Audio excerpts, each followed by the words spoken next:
Het wordt nog best een aardige dag met redelijk wat zinnen en droeg waar. Maar wat zal dat de komende dagen oorswezen?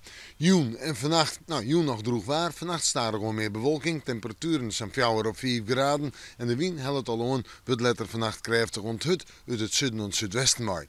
En dan morgen. Bewolking, ruim en dan ruimt het stevige beteden. En dat wordt het haast de hele dag. Hoe dag dan? En letter in de middag of in de joentijd wordt het vanuit het noordwesten nog even droeg.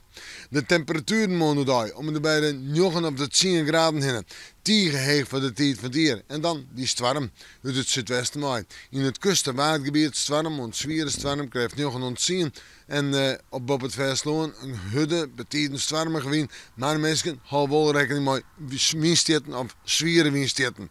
Dan zetten we terug naar de nacht. Letter in de nacht tot stormbuien. En dan het vooruitzicht. Meisje, stormbuien met kans op tonger, hagel en windsteden. En ik dan een stormwaartype. Maar ik krijg 8 tot 9 uit het westen waait voor het kustgebied. De temperatuur 8 graden.